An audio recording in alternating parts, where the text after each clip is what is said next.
We continue on our lesson on Samson surviving irresponsible behavior. So you need to continue with your notes as well as have your Bible out ready to read. We look at the events of Samson's life, and there are a lot of points to point out, but we're going to look at the three Nazirite vows that were given. And so if you would turn in your Bible to Numbers chapter 6. Numbers chapter 6. We can pause while you get there. The Nazirite vows were not something that lasted for a long time. If you look at verse 2, it says, "Speak to the people of Israel and say to them, when either a man or woman makes a special vow, the vow of a Nazirite, to separate himself to the Lord." That's what this vow was. It was a dedication of separation. You continue to look down that it says all the days of his vow of separation in verse 5. No razor shall touch his head.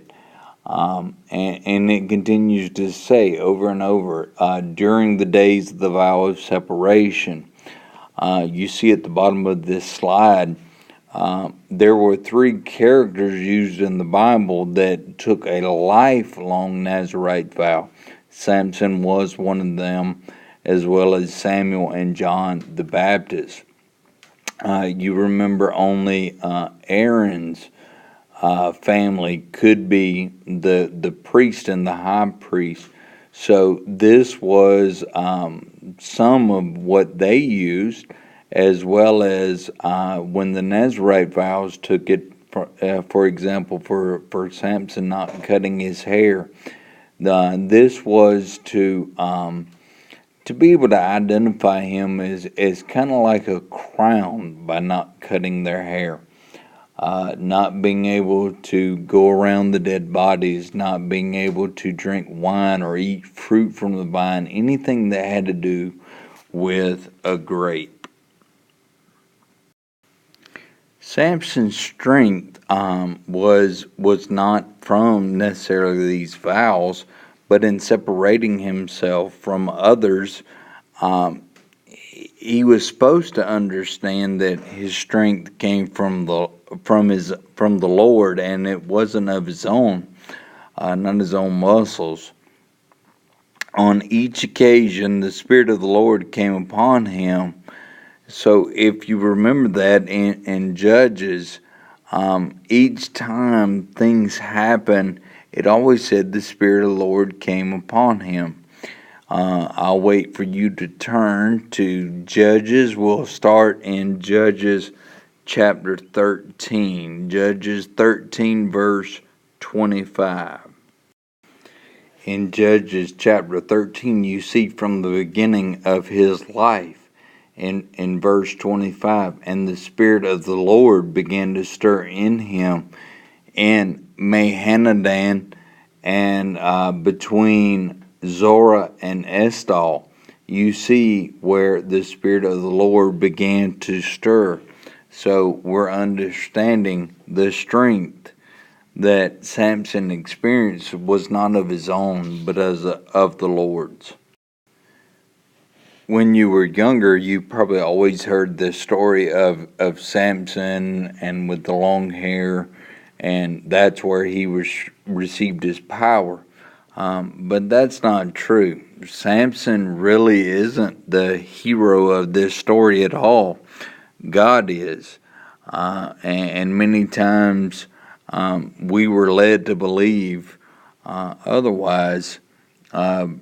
Truth is, Samson's pretty pitiful. He's a lot like us. He completely failed in living up to his destiny. Our next slide is Samson's humiliation and disgrace.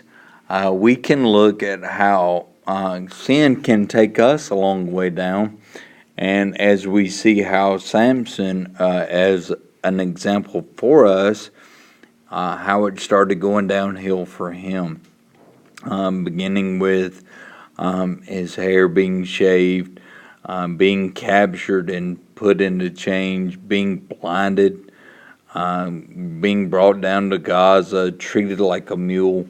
Those were all horrific things, and it's sad that it wasn't until basically he was blinded and broken in Judges chapter 16 that he finally cries out to God. It's a shame that he didn't do this from the beginning. And in verse 28, O Lord God, please remember me and please strengthen me only this once, O God, that I may be avenged on the Philistines for my two eyes. He recognized he needed God and he needed God's help. And we're reminded from the very beginning on the first day when we talked about some of our terms, two things that kept coming up a lot with our behaviors and stuff is intensity and duration. And a lot of times there are many examples of inappropriate, out of control reactions, and a lot of times that's because of the intensity, the duration of our behavior. How long does it last? For Samson, he was around 40 or 50 years old when he ends up dying, and you see this lasted most of his life. When we think about how Samson could have changed the course of irresponsible behavior, that's something for you to think about. How could he have changed it? That could be a possible question, thinking down the road to test times. And right now, I need you to turn to Psalm chapter 37. We'll break down walking God's way. Psalm chapter 37. We look at Psalm 37, and we can pause right after this if you would like to snake read this around the room. It would be helpful. And to realize that this is a psalm from David. It was a covenant promise of the land for Israel that they used. Its basic theme deals with the old question, why does the ungodly prosper while the godly painfully struggle on? We ask that time and time again. It just seems like when there's good people, bad things can happen. We saw that in Job's life. But let's read this and then we will break it down verse by verse. So if we could start on one side of the room, doesn't matter which one, and let's read Psalm chapter 37. When we look at these verses to break them down, we understand that in verse 5, it's pretty clear to make that commitment to the Lord. You have to understand the promise both to yourself and to God, and that He will help you change. You have to get serious about doing what you know is right. Verses 1, 7, and 34 remind us not to fret. These are 6 areas that David points out for us that the idea of like fretting is not to be twirled around, off-centered, and out of balance.